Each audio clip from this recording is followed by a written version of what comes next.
Bonjour à toutes et à tous, nouvelle vidéo,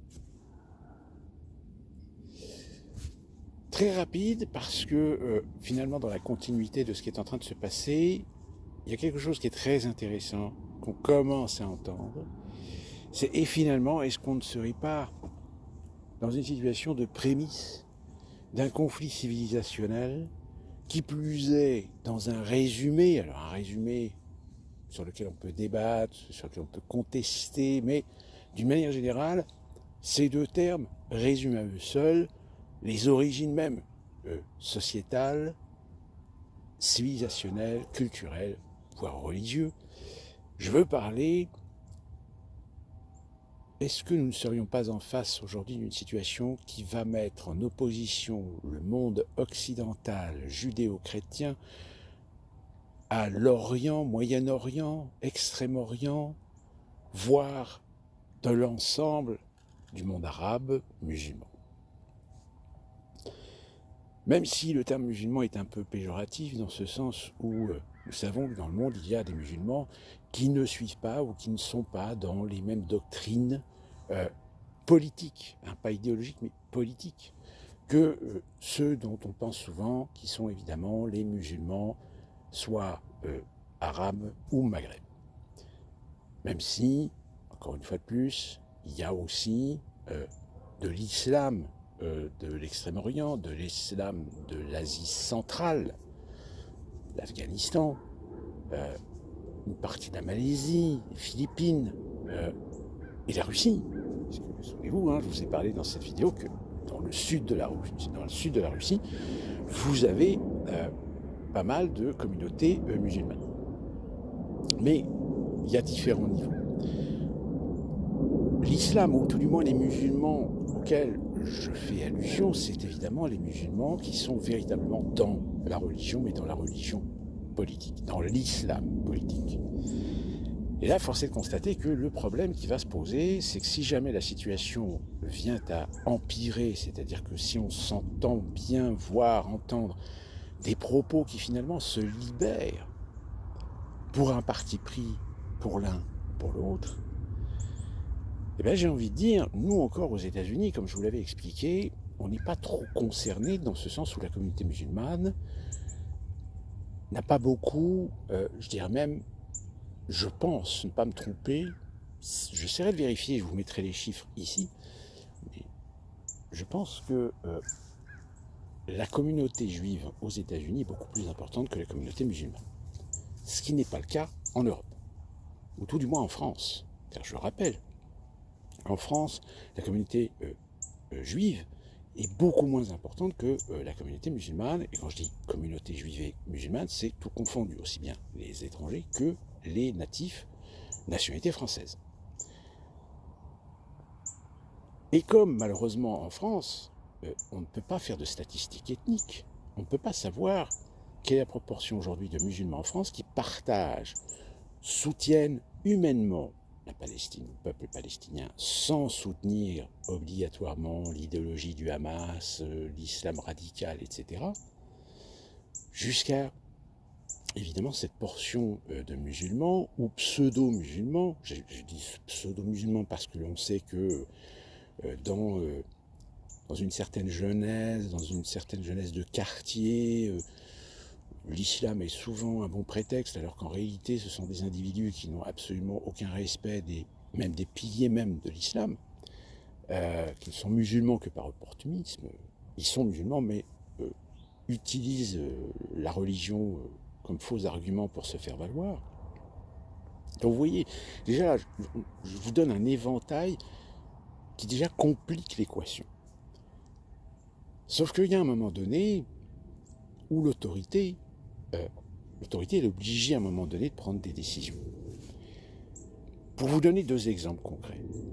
Souvenez-vous, en 1942, lorsque Pearl Harbor a été attaqué par les Japonais, les Américains avaient, au sein des États-Unis, ils avaient une communauté, ce qu'on appelle les sino-américains, c'est-à-dire les Américains d'origine japonaise, mais qui sont, comme les Chinois devenus américains, de génération en génération. Le problème, c'est que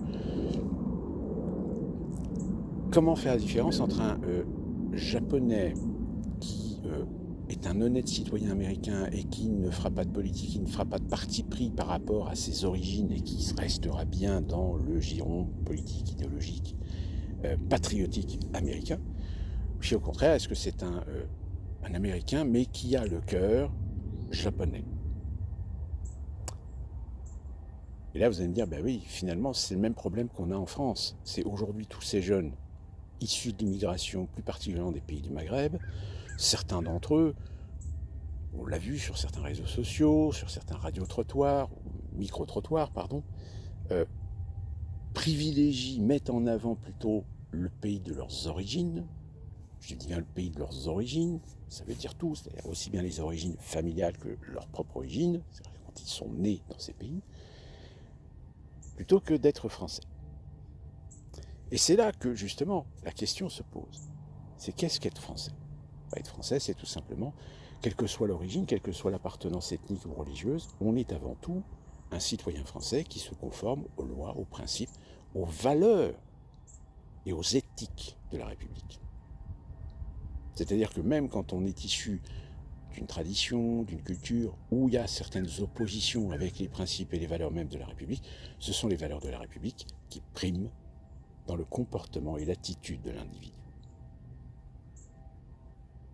Et là, vous allez me dire, oui, mais en effet, le problème, c'est qu'aujourd'hui, nous avons des individus qui ont une carte d'identité française, qui sont nés français, voire même des fois sur 2-3 générations, mais qui, dans leur comportement, leurs attitudes, leurs choix, leurs opinions, ça pose problème.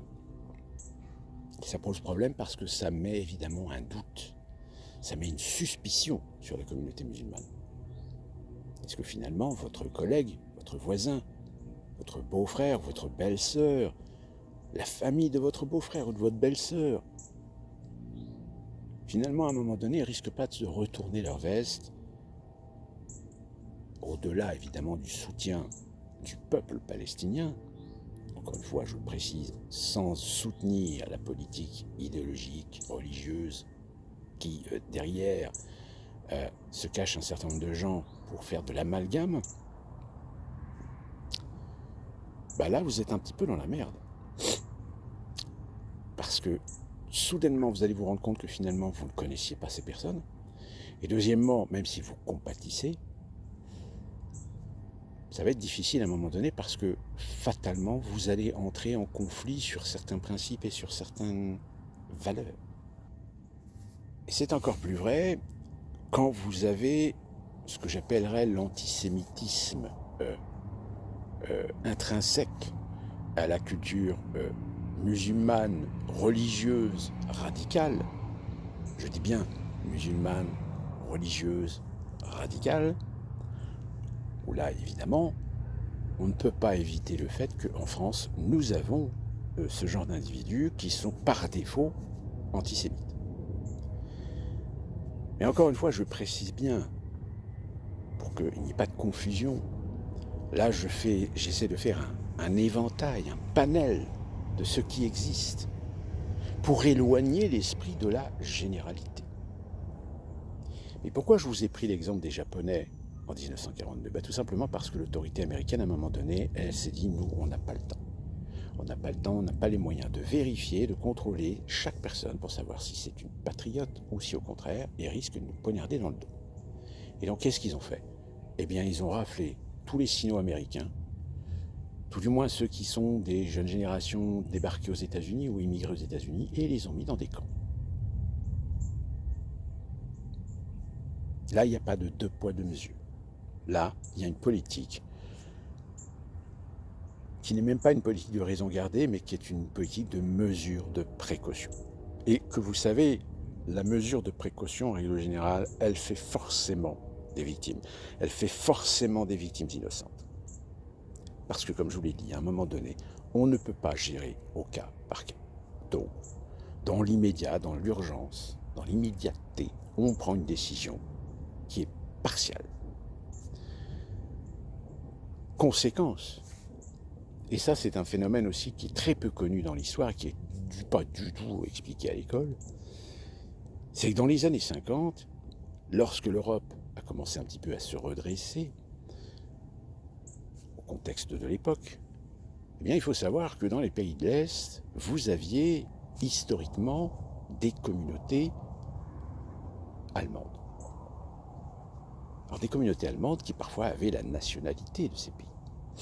Vous aviez des Allemands polonais, vous aviez des Allemands tchécoslovaques, vous aviez des Allemands hongrois, bulgares, roumains. Et bien malheureusement, dans la période post-Seconde Guerre mondiale, ce sont des millions d'Allemands qui ont été persécutés, qui ont été chassés, qui ont été déportés. Pourquoi ? Tout simplement parce qu'ils étaient allemands. C'est-à-dire qu'à ce moment-là, on n'a pas cherché à savoir ou à comprendre est-ce que vous étiez des Allemands pro-nazis, anti-nazis, est-ce que vous êtes dans nos pays parce que justement vous avez voulu fuir le nazisme et que par conséquent vous n'étiez pas nazis. Vous ne partagiez pas la politique d'Adolf Hitler. Sauf que là encore, le phénomène de généralité, l'amalgame, a fait que des millions d'Allemands ont été obligés de quitter ces pays pour retourner en Allemagne. Sans parler évidemment des dérapages.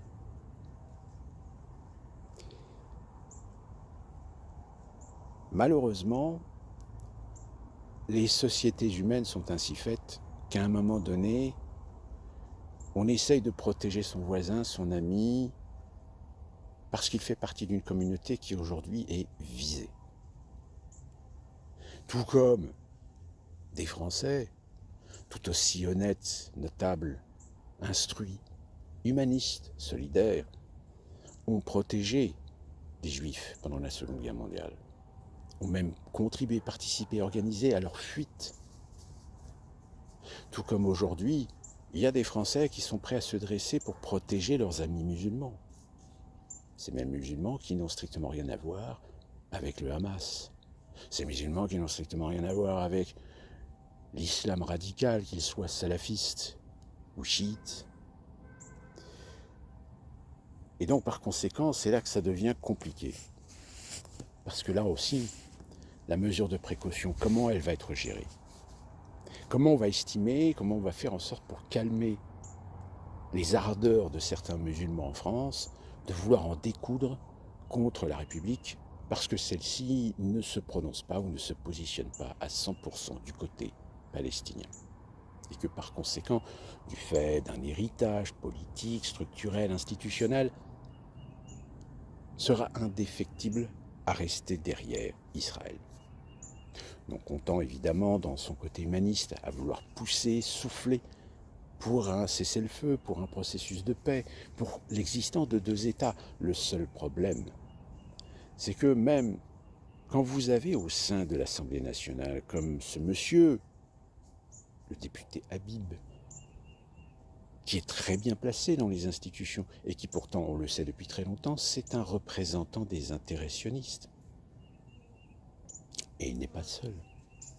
Exactement comme aux États-Unis, où aujourd'hui, certaines positions dominantes, hégémoniques, lobby juifs, sont en train, actuellement à Washington, de faire en sorte que rien ne soit décidé contre les intérêts d'Israël. Et que par conséquent, j'ai envie de dire malheureusement, les pays émergents vont évidemment sauter sur l'occasion et l'opportunité pour montrer au monde que finalement l'Occident va être complice de la liquidation de la bande de Gaza. Et là, évidemment, ça risque de poser des gros problèmes parce que ça risque de changer les positionnements d'un certain nombre de pays.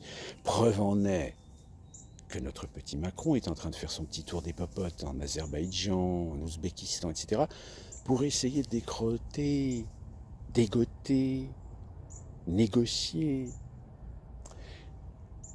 des accords pour l'uranium. Il est dans la merde. Donc pour revenir à cette problématique, quand je vous dis au début de la vidéo que nous sommes peut-être en passe de voir s'installer les piliers de ce que sera le conflit civilisationnelle entre le monde d'Occident judéo-chrétien et le monde musulman. Alors pas dans sa totalité, comme je vous l'ai dit, mais au moins un conflit naissant et qui va mettre en exergue évidemment les conflits d'intérêts, voire même les dépendances. Tout comme nous avons vu avec la Russie. Condamner la Russie, condamner Poutine. Et pour soi-disant faire du boycott, du blocus, eh bien on s'est pénalisé nous-mêmes de certains échanges commerciaux, surtout en matière énergétique et matières premières. Eh bien imaginez que si jamais demain l'Arabie Saoudite décide d'aller à l'encontre des intérêts des Occidentaux pour soutenir le monde musulman, et il n'aurait à la limite pas le choix, puisque les Saoudiens sont quand même les gardiens des lieux saints de l'islam, eh bien on n'est pas dans la merde. On n'est pas dans la merde parce que si jamais les mondes arabes commencent à se soulever contre les Occidentaux, je peux vous garantir qu'il y a deux pays qui vont en profiter, mais alors largement, et ils auraient tort d'ailleurs de s'en priver.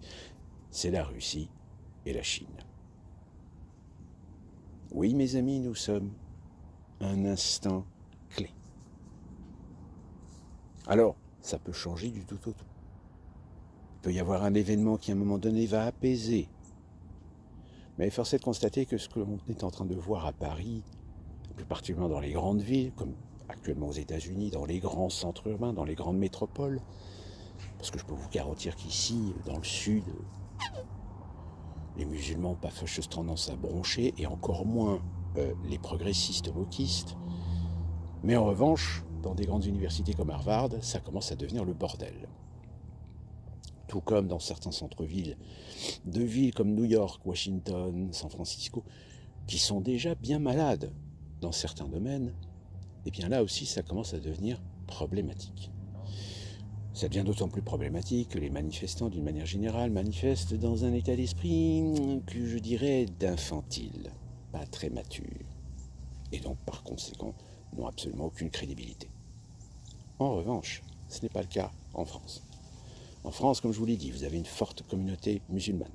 Et que cette forte communauté musulmane possède des individus, je dis bien possède des individus, pas tous les musulmans, mais des individus, qui vont sauter sur l'occasion, finalement, pour jouer les cons. C'est dans le métro, tout d'un coup, des bandes qui commencent à tenir des propos antisémites. C'est des petits cons de la gauche qui s'amusent à vouloir essayer de retirer ou de faire disparaître des affiches ou voire perturber des marches pro-israéliennes. De toute façon, soyons clairs, il y a cette partie de la gauche, je dis bien cette partie de la gauche, voire d'extrême gauche, qui évidemment aujourd'hui a tout intérêt à jouer sa carte pro-palestinienne plutôt que défendre l'intérêt d'Israël. Parce qu'en France, cette gauche, elle compte sur l'électorat musulman et pas sur l'électorat juif, parce que l'électorat juif, il est trop minoritaire. Il ne représente pas grand-chose. Or, quand vous savez que vous avez plus de 10 millions de musulmans en France, évidemment. Donc ne soyez pas étonnés si vous voyez les gens de LFI, les écologistes, Parti socialiste, Parti communiste, qui vont plutôt aller tendance vers l'intérêt, le soutien des Palestiniens, quitte même à occulter, fermer les yeux sur certains aspects du problème de l'équation, et être un petit peu éloigné ou un petit peu en déphasage avec la communauté juive. Donc aujourd'hui, quand la communauté juive s'inquiète, elle a raison de s'inquiéter, parce que si elle est soutenue, alors paradoxe, soutenue par l'extrême droite du Rassemblement national, alors que dans les années 80, on nous avait conditionné au fait que le Front National était antisémite. Là, tout d'un coup, on se rend compte que la chanson est la fausse note.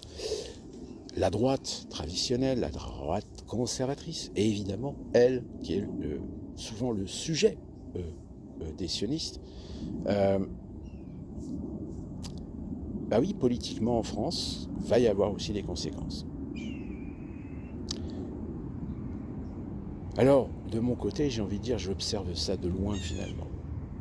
Mais je pense que vous, qui peut-être habitez dans des grandes villes, aujourd'hui vous êtes peut-être inquiet, tout d'un coup d'être confronté, pas seulement à des manifestations qui tournent mal, à des contrôles de police, voire peut-être à une insécurité qui va se développer et qui va permettre à l'autorité de mettre en place des outils répressifs de contrôle de masse. Je vous rappelle, actuellement l'autorité est en train de tâter le terrain pour légaliser l'usage de l'identification faciale. Bah oui, ça va être compliqué. Alors si vous habitez en campagne, dans des petits villages, dans des petites villes, vous ne serez pas touché parce que vous n'êtes pas d'intérêt pour essayer d'infléchir l'opinion. C'est évidemment les grandes villes, plus particulièrement Paris, qui sera ciblé euh, de ces actes stupides, de ces actes extrémistes de certains individus qui, fatalement, de par leurs actes, vont non seulement entacher l'image de chaque communauté qu'ils représentent, mais en plus de ça, vont mettre de l'huile sur le feu. Alors soyez prudents, prenez du recul par rapport à cette affaire, gardez à l'esprit la neutralité en ayant conscience et tenant bon sur le fait que de toute façon, il n'y en a pas un pour racheter l'autre, et que malheureusement, dans cette situation, les principales victimes, ce sont finalement les civils aussi bien israéliens que palestiniens. Parce que malheureusement, c'est eux qui subissent. Mais j'ai envie de dire, dans toute guerre, malheureusement, si vous ne trouvez pas un endroit pour vous réfugier, un endroit de paix, de tranquillité, pour vous éloigner des risques de vous prendre des bombes dans la gueule, oui, je sais, comme je l'ai déjà dit, c'est difficile pour les Palestiniens puisqu'ils n'ont aucune issue de secours. Ils n'ont aucun moyen de sortir. Mais j'ai envie de dire de l'autre côté, quand on voit la communauté internationale, à votre avis, Poutine aurait-il tort d'instrumentaliser la situation pour en tirer profit? Eh bien non, j'ai envie de dire, il aura parfaitement raison de le faire, parce que c'est ainsi la géopolitique. D'ici là qu'on se retrouve pour une prochaine vidéo, portez-vous bien.